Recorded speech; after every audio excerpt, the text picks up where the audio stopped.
Hey folks, I wonder if you're seeing this. I've been having all kinds of problems with OBS again. Man, what a software. Super annoying. We'll see if this is working.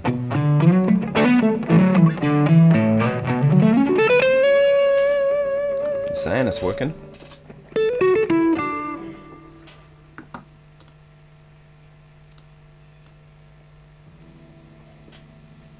Oh yeah, seems to be.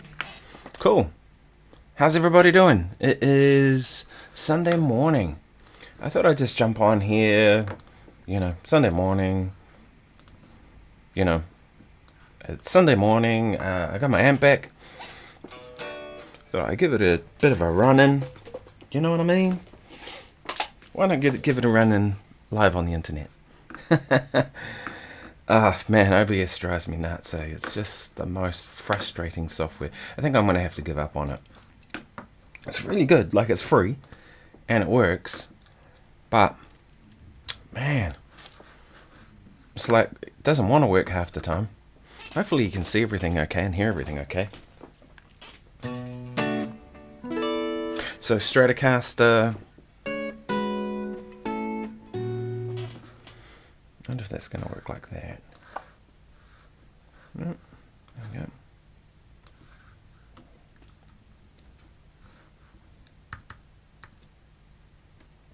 There we go. Okay.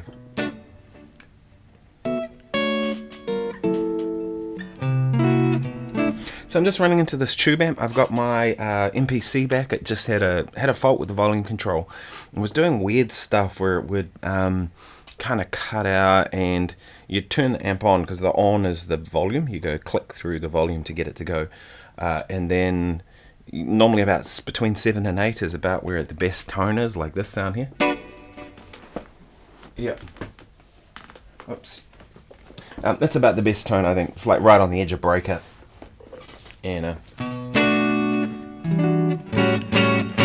you see it's just compressing a little bit. Still pretty clean.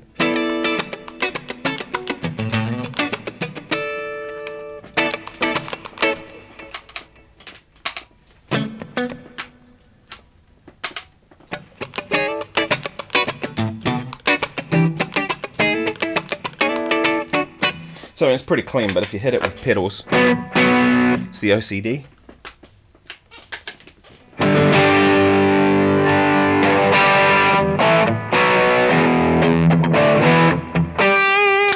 This is the Sir Right.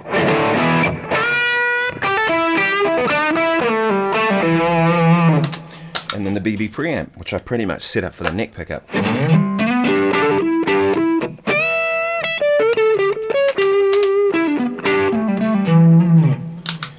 Also have an OCD, OCE2.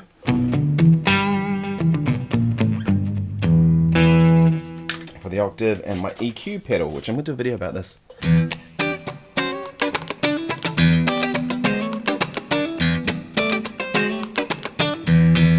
Which I use for that, right?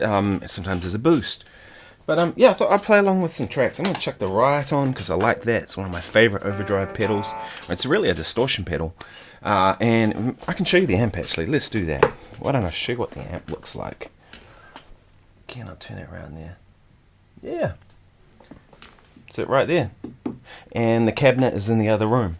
So I made that casing for the amp out of some teak and some oak veneer plywood.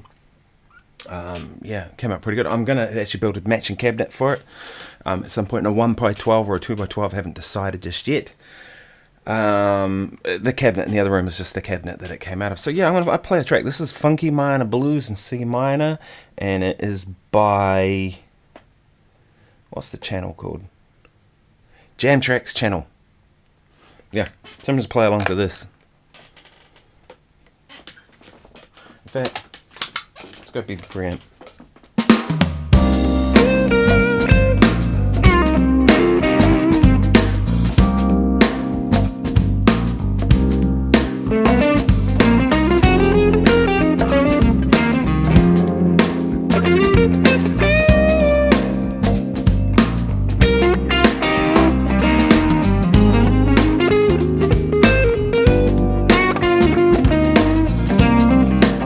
Hopefully it's coming through.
Right.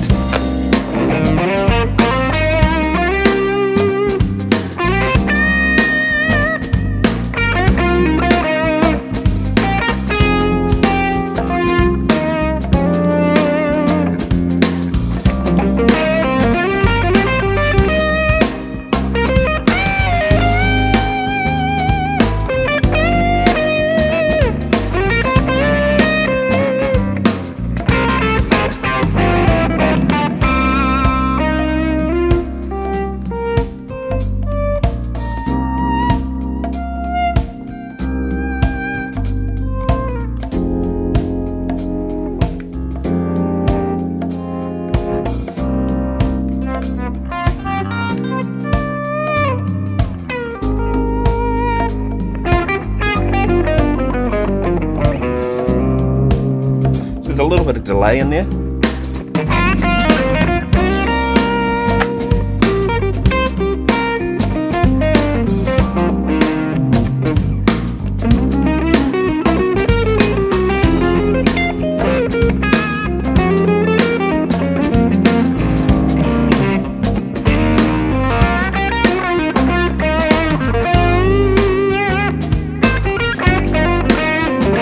And I'm going to stack OCD and the right. It's noisy, but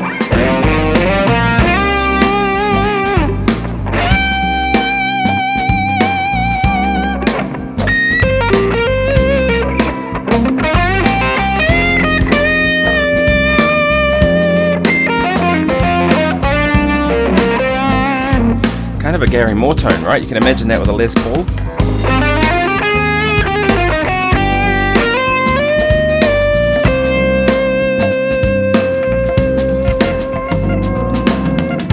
And that's as much gain as I ever need on a gig. But we'll go back to the BB preamp. This is probably where I live most of the time.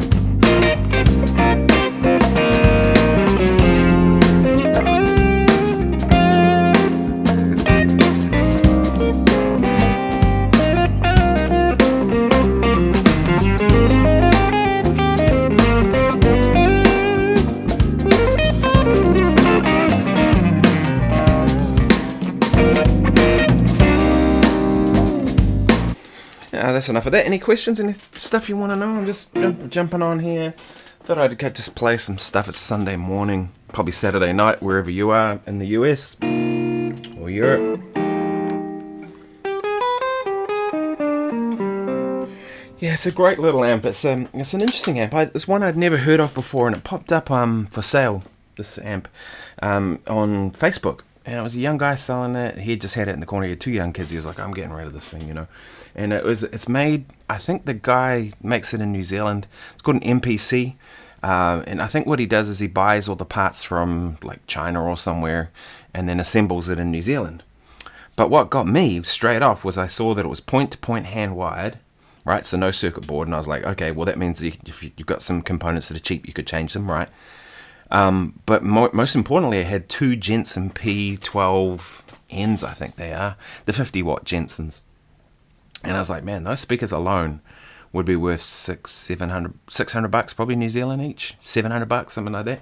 That's $1,400. I got the amp for $800. I'm like, for the speakers alone, I'll rent it just for that. And I did. I took one of the speakers out and put it in my little Victoria Deluxe And that's the speaker I use in there, and then the one I'm using right now, and it's still in a 212 cabinet, but I just use one of the speakers, right? And eventually I'm going to build a cabinet for it to sit in, just a 112, but I'm going to go an oversized 112. I think that would be cool, you know.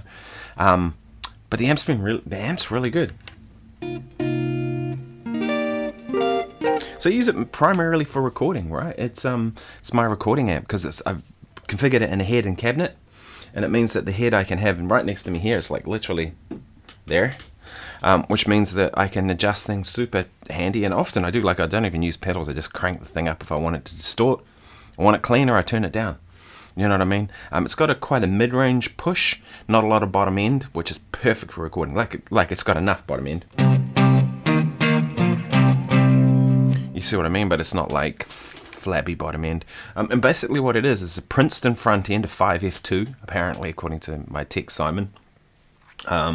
And then it's got a deluxe output, but different than a normal deluxe, right? Because a normal deluxe, like a 5E3, like my other deluxe, would normally have two 6V6 output tubes, right? Standard and deluxe. This has 6L6s, but they're the small bottle ones. They're like about that big. They're not the normal length of a 6L6. They're like about half the size. So small bottles have less output, so they're closer to a 6V6, but they don't sound like a 6V6.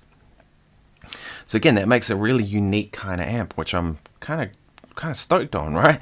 Like, it's pretty cool. I've spent a bit of money on it. I got it recapped, which made it quieter. It's still pretty noisy. There's a bit of hum with it, but the thing with hum is generally not a problem with an amp. Not for me, anyway. Because if you think about the hum, like the hum is this big, and the sound of the guitar is this big, right? So you're going to set your microphone for the level of this, so what's down here, you don't even hear. Right? Because now if you brought your amp level down, your hum would be this, and say your amp was here. Now it's like 20% of the amp signal. You're going to hear that. Whereas if your amp is up where it should be, right, this is maybe 1% of your amp signal. You're not even going to notice it, right? So I don't know if you can hear it, but it hums a little bit.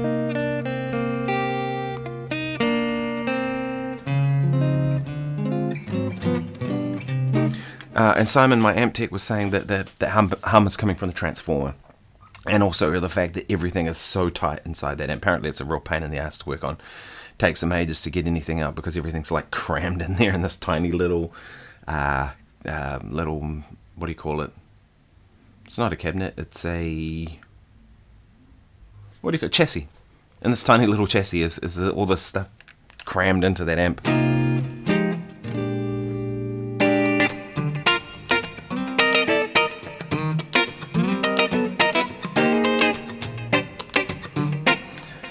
But I mean, to be honest with you, a lot of recording work I do and stuff is just with the fractals, you know what I mean? I'll use like the AM4, which I have here now. I'm going to use that on some stuff this week. I have the FM3, which I use a lot of the time. I had an FM9. I've had an AX8. I have a Boss, what is it called? Boss amp and cabinet. I use that as a backup, but I could use that as well. All that stuff is pretty good. I had a quad cortex in here that I was being borrowed. To be honest with you, the best sounding of all of them is the Fractal. So for me, it's like, if I'm going to go down the modeling road, I want the best sound. It's not the easiest to use. The quad cortex is way easier to use, but the quad cortex doesn't sound as good. To me, it's like the sound is the most important thing over anything. If you haven't liked the video, hit like and subscribe. That really helps. Thank you. Question here, harmonics. Yeah, it's really alive and open, isn't it? How would you compare 6v6 with EL84s? I'm not an EL84 fan at all, if I'll be completely honest. The whole Vox thing just doesn't do it for me. I've played a bunch of EL84 amps, and generally what I find is they lack bottom end. They don't have a lot of warmth in the bottom end. They tend to be very mid-rangey and very harsh in the mid-range, which is not things I like, you know what I mean? They can sound good. Like if you get a Vox AC30, they can sound really good if you turn it up on full. Then you'll get a bit of the bottom end coming back and you get a bit of push. But that's no good for clean, right? That's your edge of breakup tone. And that's really what EL84s do good, is like edge of breakup. I play clean a lot of the time. Like that's a pretty clean kind of tone. fact, it could come a little bit up. When I do that, give it a bit more juice. A touch more.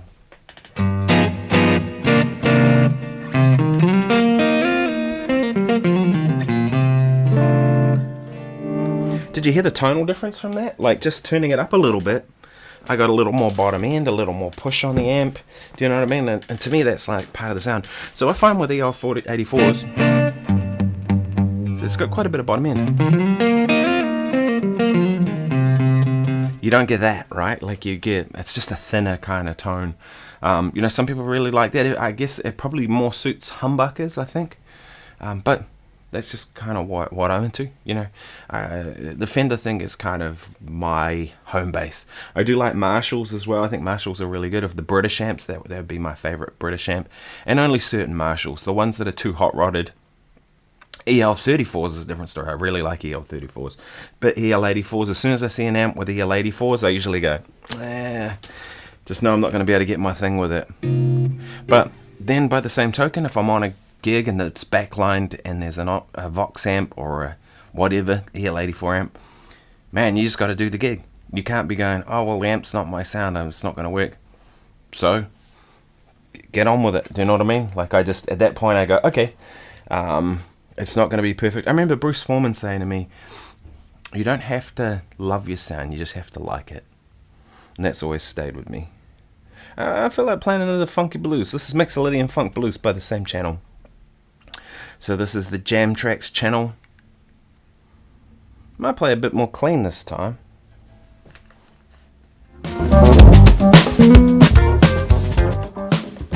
Sorry, I had the level a bit hot then.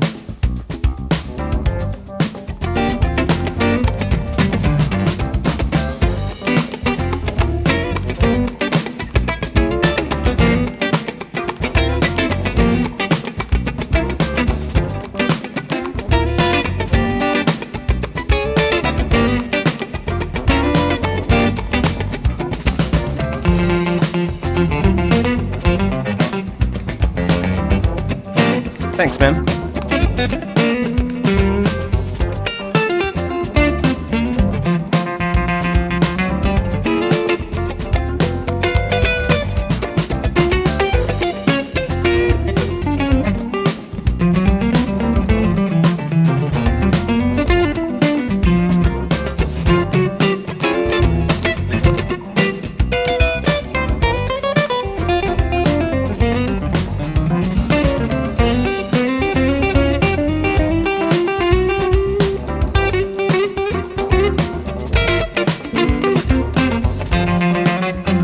Hope you're hearing the backing track.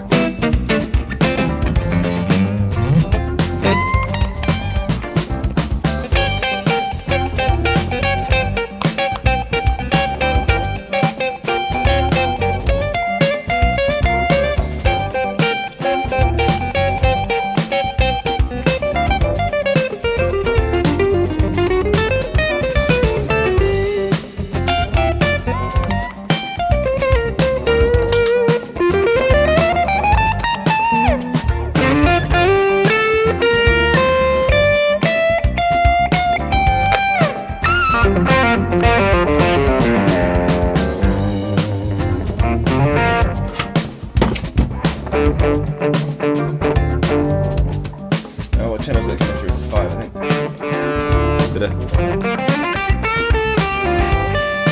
Cheers, man. Thanks. Thanks for joining me.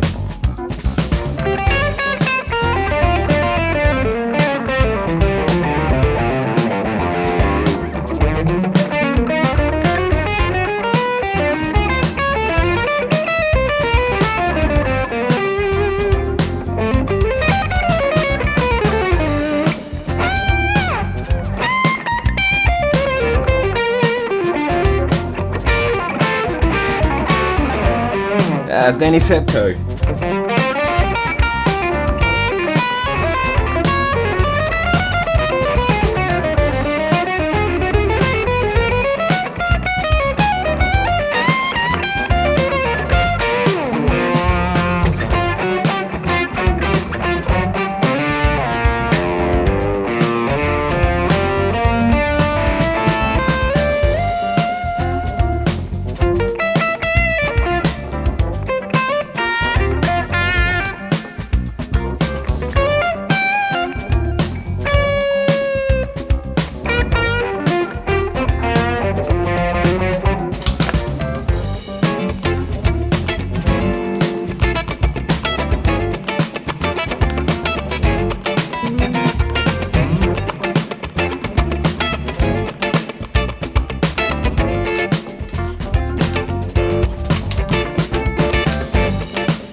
provide you with a degree that is respected and valued.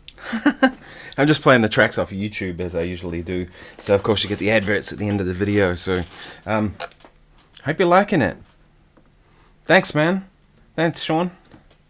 Yeah, that was just like a funky G Mixolydian thing, right? So if you haven't hit like, that really helps on any video. If you ever go on anyone's video and you like what you're seeing, then hit the like button. It really does help. It tells YouTube that what's going on here is worth people's time. And then YouTube goes, oh, well, let's push that out to more people. The more people involved, the better the whole situation is, right? Any questions, any stuff you want to know? I love those kind of one chord jammy things like that. Do you know what I mean? Because you gotta do something, right? Like I find a lot of times if you have chord changes, right?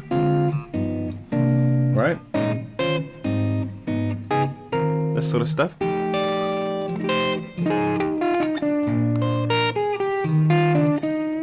You can kind of play some chord. You can play some lines that relate to the chords. But when you have one chord, you kind of have to do something, right? So I've got that probably a little higher than I'd have the breakup. Let's just bring that back a touch. So I think it's on 8 at the moment in terms of the amp. The amp goes to 12.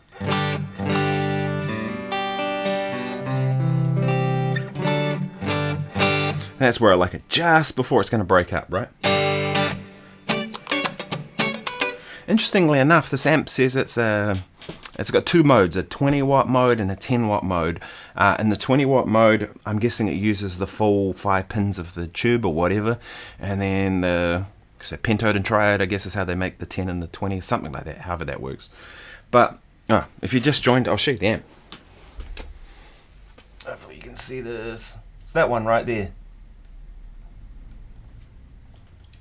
So it's an MPC tube amp. I think I mentioned it earlier. It's basically a Princeton and a deluxe output. Yeah, and it just a great amp, especially in the studio. Move that microphone a little bit. Sorry about this.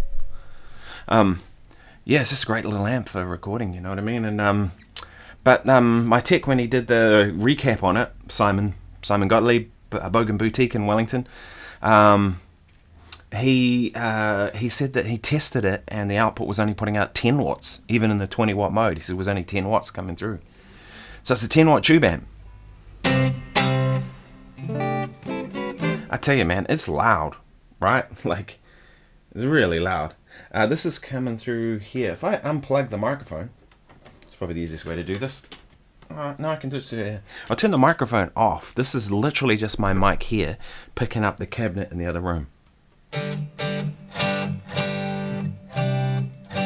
You hear that?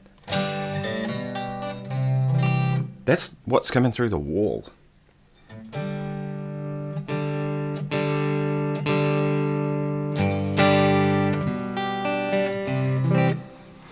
For you, only YouTube amps. I'm sure not what you mean. Only YouTube amps. I mean, I use all this stuff. You know what I mean? Like, I got the AM4 here. Been checking out this lately and really liking it. I think that's. I was talking to not Simon. Simon's my amp tech. I was talking to Andrew Farnham at Independent Music, who brings Fractal into New Zealand and Australia. He's based in Australia, and he was telling me that they can't get enough of these AM4s. They're selling so many of them that literally he can't get enough of them. Everybody wants one.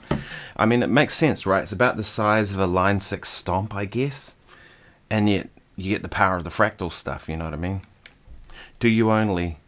No. Use whatever. I use amps. I use the modelers. I use the modelers probably.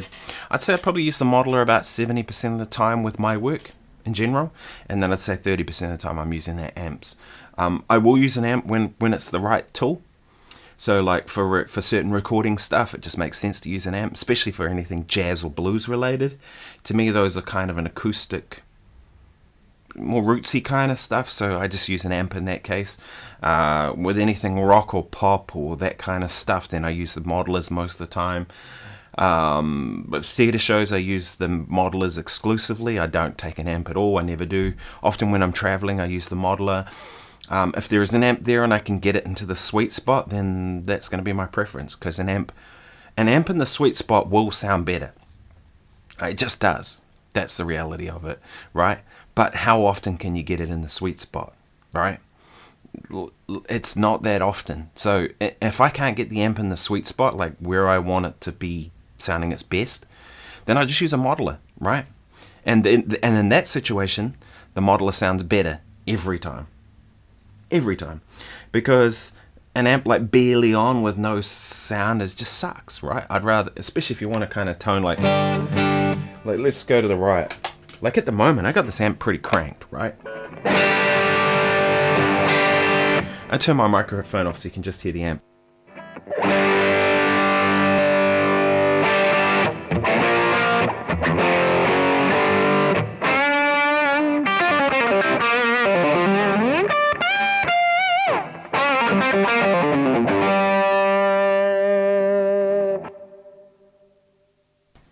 Now that's really cooking, like the amp's hitting hard. I've got the pedal in front of it kind of going for it. You can hear I'm getting a little bit of almost feedback, and I'm not even in the same room as the cabinet, right?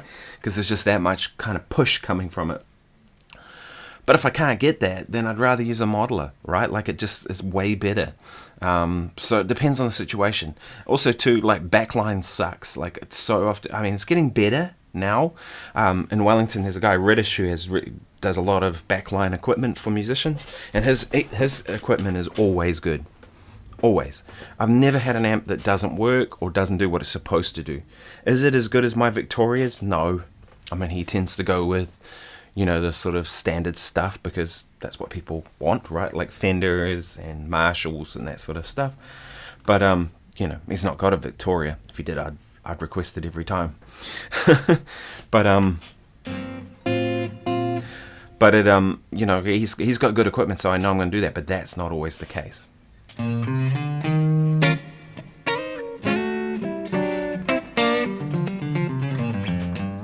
I mean, I had a gig one time, and I don't know if I told you all about it, but it was with an orchestra, and we were playing in Auckland, which is about 8 or 9 hour drive from Wellington. It's the biggest city in New Zealand. And it was an orchestra date, and we were playing Bee Gees stuff. Yeah, it was like a Bee Gees kind of mix. And not just their songs, not just their ones they sang, but songs they wrote for other people, which was a hell of a lot of stuff, right? Like they wrote for Kenny Loggins and Dolly Parton and people like that, Islands in the Stream and stuff like that.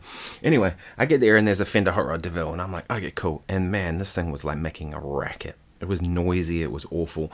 I said to the sound guy, man, it's like this amp's killing me. What are we going to do?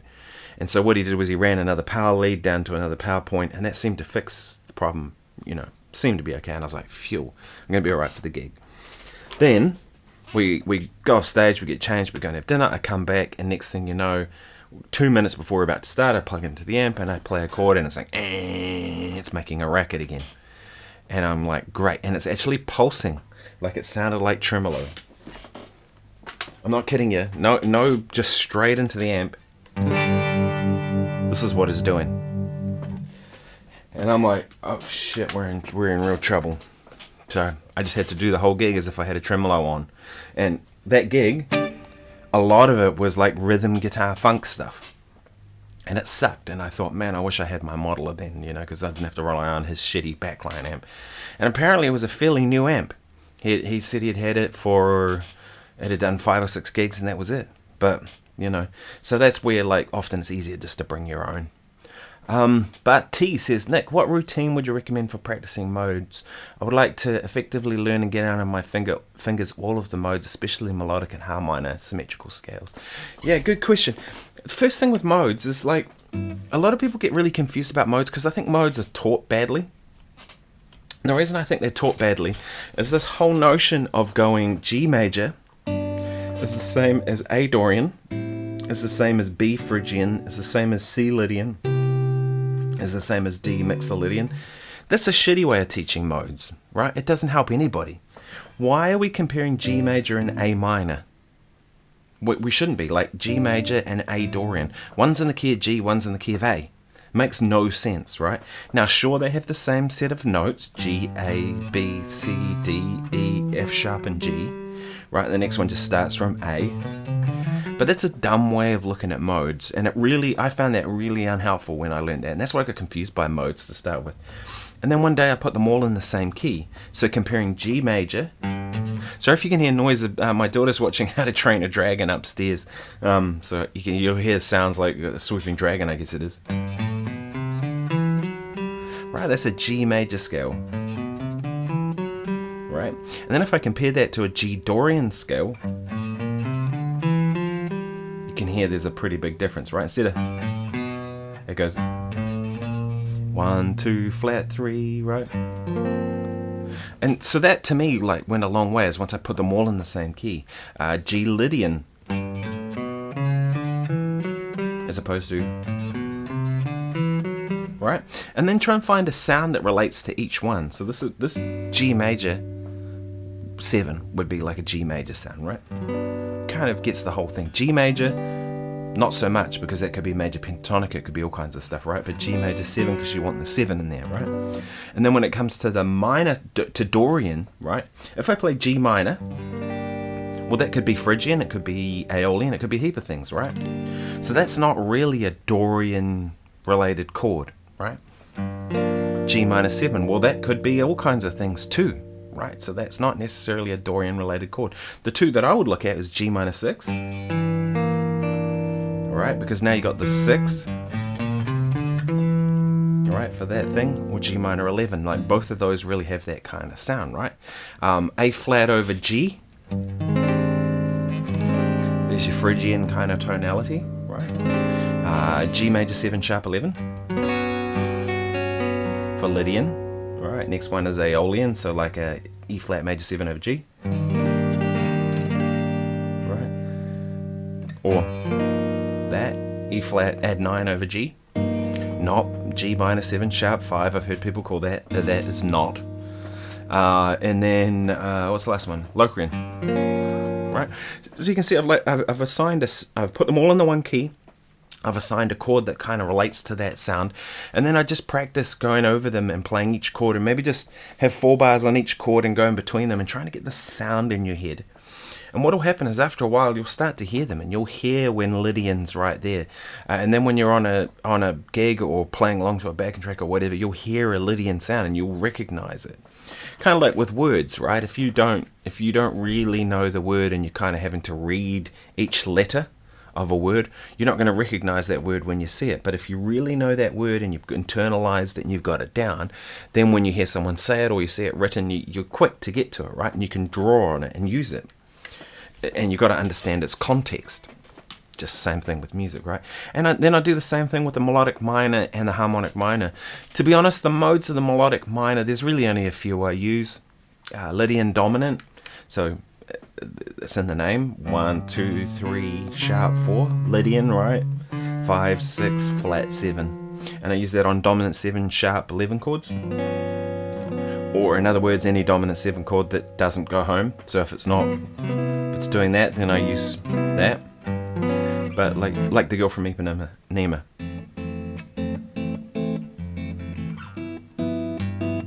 And there's a G, and then it goes to G minor, right?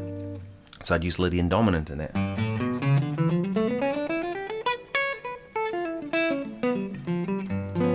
That sound, right? And then I use altered scale.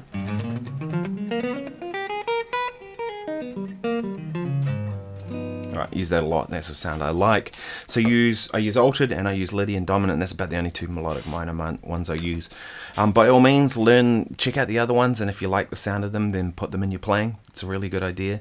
Harmonic minor, I pretty much just use one. So you have the regular harmonic minor,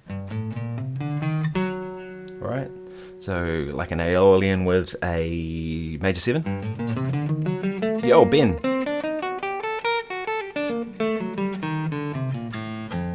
And the only other harmonic minor mode I use is the Phrygian one, Phrygian major, I think it's called.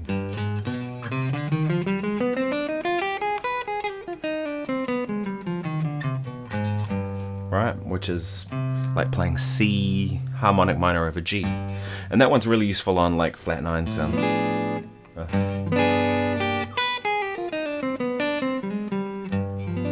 That kind of tonality, right? a classic example of the use of that one would be like on Caravan.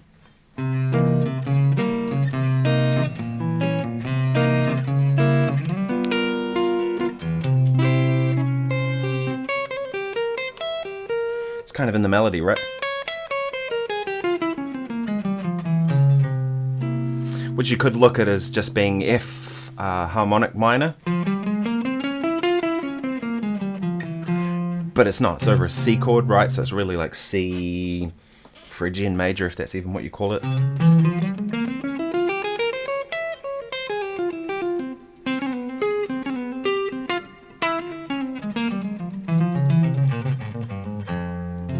Ultimately, that's where it's going to be going. And then, of course, the bridge goes to dominance. All right.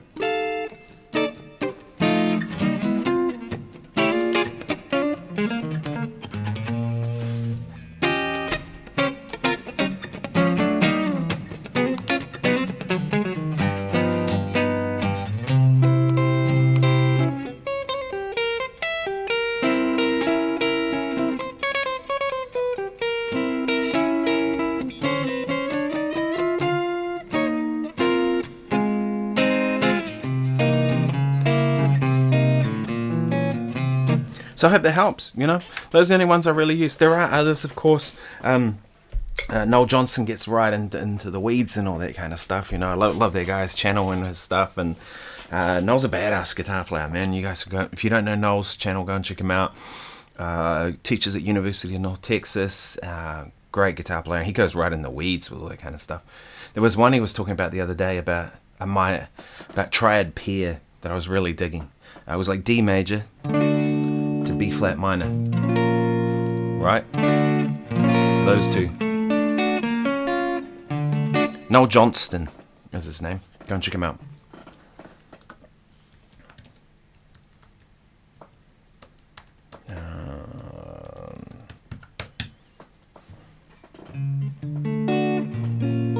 And then he was talking about that as a pair, you know.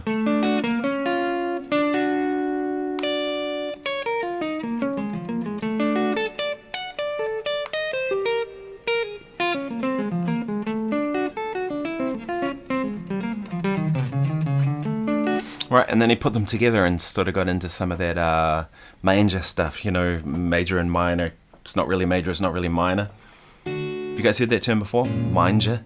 Right. Yeah, he's a badass guitar player. I should hit him up for some lessons. There's stuff I'd love to pick his brain about.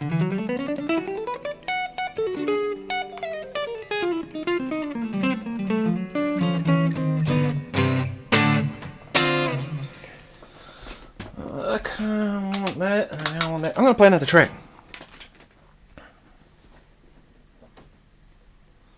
This is Ikimashu. Let's check that out. This is by Ben's Jam Tracks. No doubt I'll get a copyright strike for this, but I don't care. Ben's pretty good with getting his stuff all lined up on YouTube. Pretty much always get a copyright strike when you play his ones, which is fine. Not copyright strike, but copyright notice.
That's enough of that shit.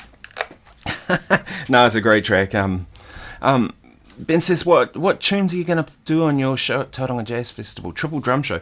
Yeah, so the couple at the end we're going to do with Mark, we'll do Caravan. That's one of them. So that's kind of why that song was in my mind. And the second one, we're going to do like a stonking kind of bluesy type thing. Swinging shuffly blues. Got a tune of mine with some really cool little hits. And then the first set with Mark, we've got a bunch of jazz tunes as you would expect. We can do a tune by Peter Bernstein with Jive Coffee, which is a little 5/4 thing that's kind of fun. And then with the double drum thing, there's no set list. The double drum band, there's no set list. Although I probably will with this one. I'll probably do some form of a list that I'll just so, because I know Stan's kind of freaks out a little bit if it gets a little too wild, you know what I mean? He's kind of used to things being pretty set and kind of, he's used to a lot of sort of more pop kind of way where you play the same set every night. And man, with that band, I never play the same thing twice, not even within the same bar. Because the whole concept of that band is it's improvised, right? Like I start playing something and we go and, for example, here's an example. I might start something like this.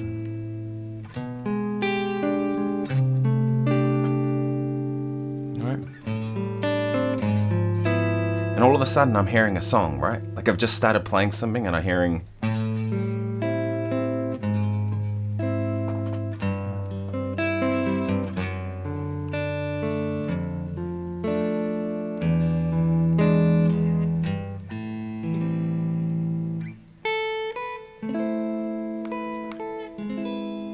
Right?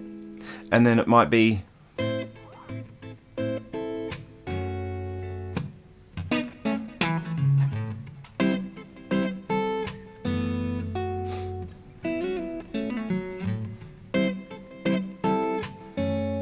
delay's not helping.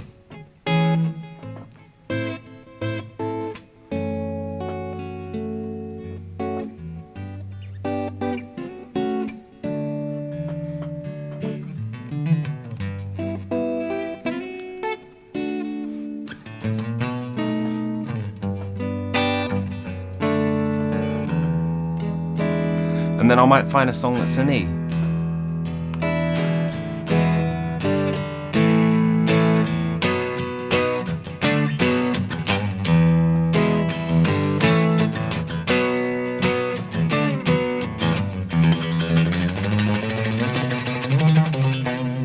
And we're off into another song. And that's kind of the whole concept, right? Like where there's literally no plan. Because the reason it works is that you've got those musicians, right?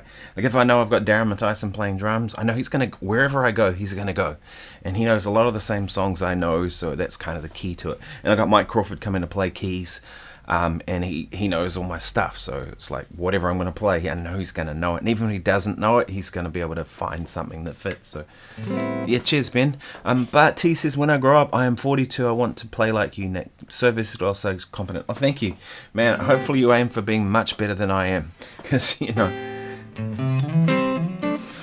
it's an interesting thing, the versatility thing, right? Because living in New Zealand, a small little country, you kind of have to be versatile, right? You have to do a lot of different things to survive doing this.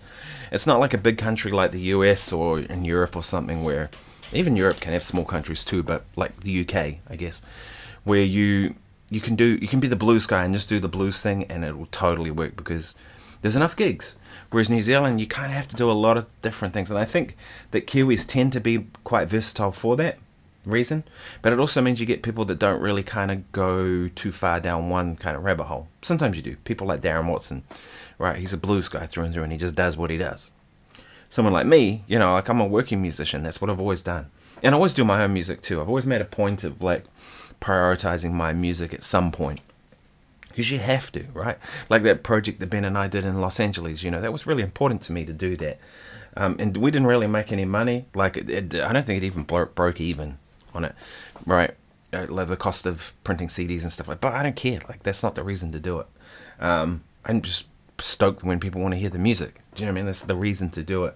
I think as an artist, because there's two different sides to it, right? There's the working musician side of it, there's the artist side of it. You know, I've got to do that. So that's why I'm feeling the need to do another album this year. And I think I've talked about it before with you all, but I don't want it to be 10 years since the last album. It's getting close to it. So yeah, we'll yeah. So I'm thinking this will be the year to do one. And what was I going to say? So I think that's why the versatility, because it's just being where I am. And you know, I worked really hard at this. I practice a lot. Right, I've actually been working a lot on classical guitar stuff at the moment. So upstairs, I have a classical book of 100 etudes, and I have my nylon string sitting there, and I've just been reading through them, and I'm up to about number 12 at the moment. And the book goes to 100, there's 100 pieces, and number 12, and I've just been kind of working through it and trying to do that, and sort of trying to absorb that stuff. It's not just, it's one thing to play it, you know what I mean, like, and just read it down. That's not what I'm trying to do. I'm really trying to absorb it and have it become a musical thing. Do you know what I mean? It's good for your reading, it's good for your technique, all that kind of stuff. It's good for your sound, especially working on a nylon string guitar. That's really good for your sound, because you know, when I jump back on the electric, you're still kind of hitting the guitar in the same kind of way, even if I'm using a pick. And so many things make sense when you have a classical guitar, because you literally have your fingers and the instrument. That's it. I don't even use a pick. Sometimes I use a pick, but very rarely. I'm going to play another track. This is inspired by Greg Howell. Jam along backing tracks. Funk, fusion, backing track, C minor. Greg Howell inspired. Wow, I like the sound of that.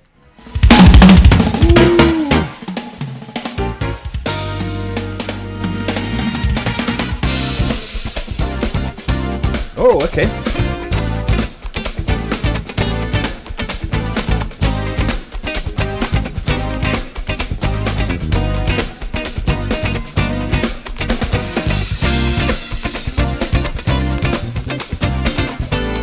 Sounds like Ben Shepherd.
to me.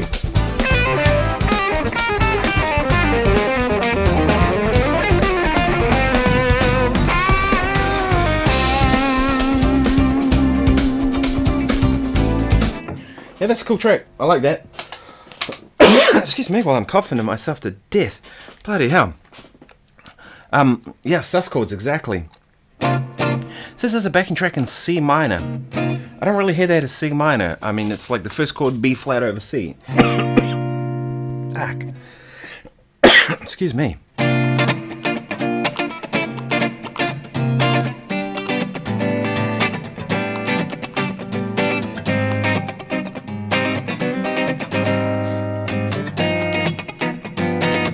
That's the progression, right? So it's B flat over C, it's sus chord really, not C minor, right? They've written C minor. You can play C minor. No, I was playing C minor, but the easiest way to play over sus chords, and this is sort of a pentatonic thing that I do a lot, right? If I have C sus 4,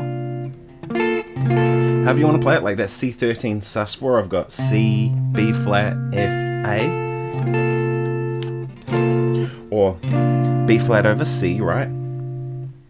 Easiest way to do it is if we're in C, go up a tone and play D minor pentatonic.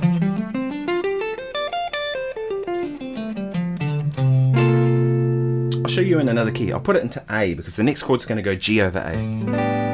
Right? That kind of sound. And I'll play B minor pentatonic over that.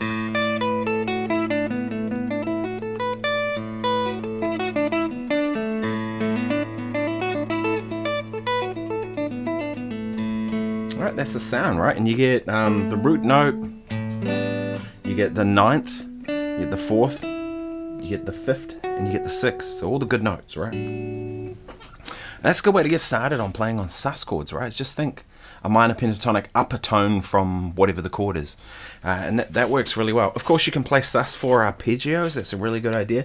Depending on what kind of sus chord it is, right? Like if it's a sus 4 flat 9, that's different from just a sus chord, right? But if we're thinking like a regular sus chord, like a G major 7 over A, right? You can think it's just a triad sus 4, 1, 4, 5, 1, 4, 5, 1, 4, 5, 1, right? Of course, you can get sus 2 chords,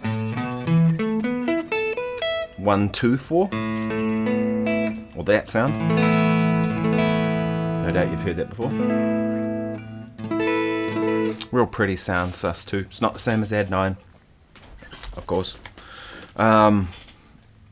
Sus 4, yeah. So the other thing too. So they're dominant chords, right?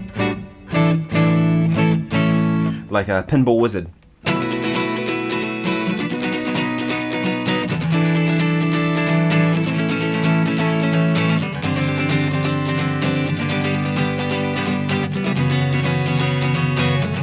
Da, da, da, da. I got my overdrive pedal here. I'm not going to kick that on right now, but you know, you have this, right? On that sus chord, 4 chord, right? 1, 4, 5, flat 7. There's your sound, right?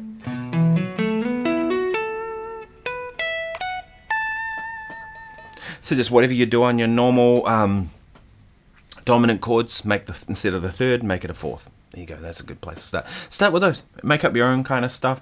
Check out some Herbie Hancock. What's that song?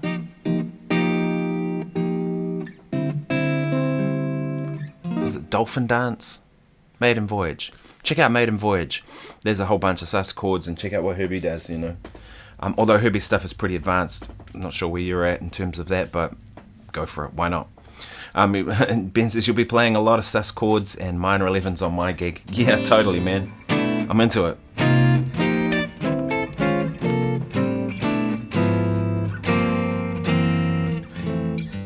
I love playing on sus chords, you know, they're great fun. Man, I'm so stoked we're doing a gig, Ben. Like it's been a minute, brother, and we need to play, man. So I'm really looking forward to that. We're playing the Tauranga Jazz Festival, so people, if you're near Tauranga, get your tickets now. Friday, I'll be playing with Ben Shepherd. He's put together a stellar band. Dan Hales, Hikarangi, and his wife Tara's going to sing, and she's amazing, man. You guys got to hear her. just got a voice like an angel, you know, and great presence on stage and everything. She's going to be amazing. And people here don't know her, so that's even more reason to come and see that. So that's going to be on the Friday. The Saturday, I'm doing my double drum show. We're playing at the Bay Court Theatre. It's the headline show of the festival, with Darren Mathews, Stan Bicknell, Mike Crawford playing keyboards. So 2 drummers, keyboard player, and then doing an all-in trio set with Mark Lockett to start with. And then I'm playing Sunday with Brendan Van Vliet, playing funky groove kind of stuff in the afternoon on Sunday. Well, I think it's called Funky Mama or something like that. It's going to be a weekend of some funk music and a little bit of jazzier stuff in between. And you know that I'm going to be bringing the jazz stuff to the funk, because that's what I do, right? I saw this meme and it was quite funny, and it was a guy going like this, and it said, "We're just over here playing bebop over funk." And I thought, that's what I do. And I'm way more inspired by that than actually bebop, to be honest. Like nowadays, I don't want to play Donnelly. And I don't want, I will, you know, and it's fun, don't get me wrong, but playing the bebop vocabulary songs, much less inspiring to me than playing like a funky groove thing and getting some bebop vocabulary going over the top of it. What guitars I'm going to use? I'm going to use this guitar for some of it, and I'm going to bring my Ibanez John Scofield guitar. For your gig, I'll probably play the Sco guitar mostly. Because there's going to be heaps of solos, and I don't know. I love playing the Strat too, but I'll bring both of them to the gig and just see how I feel in the day. But I was thinking about playing the Sco on your gig.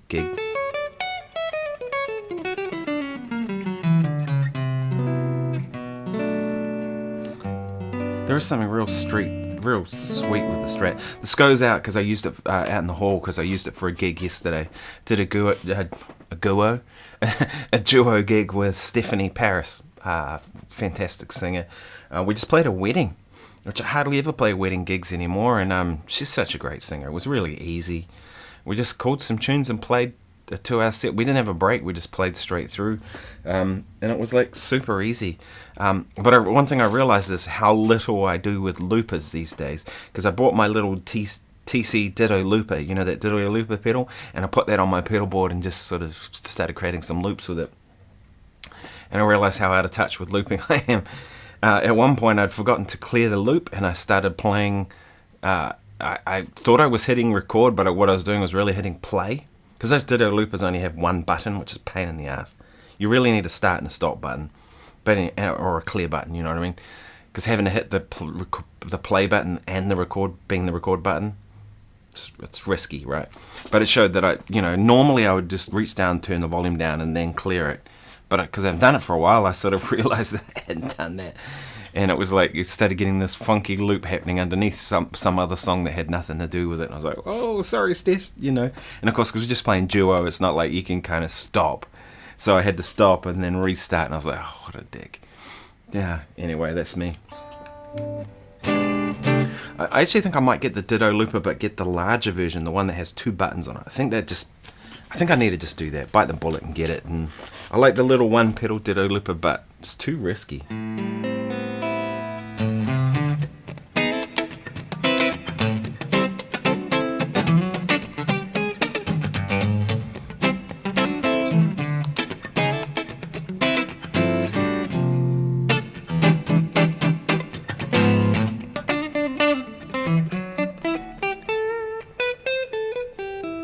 What's that? Spicy? Let's try another track. I'm going to do one more track and then I'm going to have to go, folks.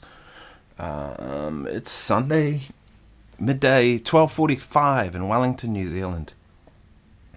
I just saw a track come up. Spicy, funk, fusion, backing track.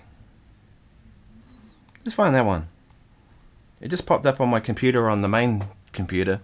I always play these off my iPad. It says it's extreme spicy, so we'll see about that. As usual, I never plan what I'm going to play. I don't even know. I have no idea what this track is. I have no idea what I'm going to play, how I'm going to play it.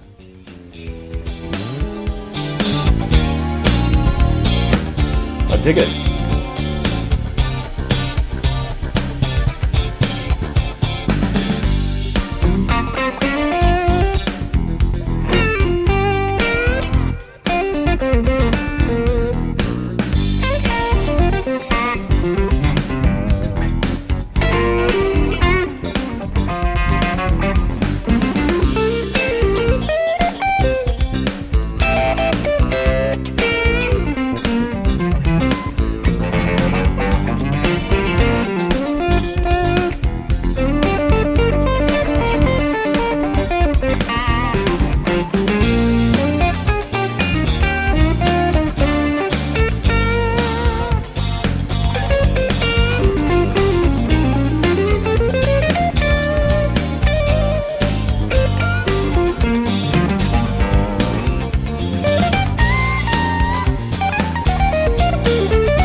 a little bit standing on shaky ground, but that's cool.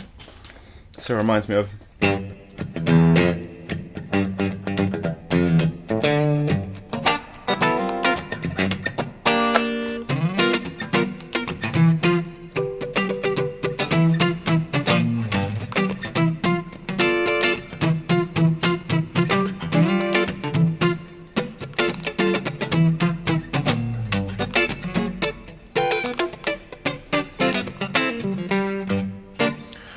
Okay, folks, I'm going to have to split. It's been about an hour, I think, at this. How long have I been going for? An hour and 7 minutes. I try to keep these to about an hour, but thank you so much for joining me.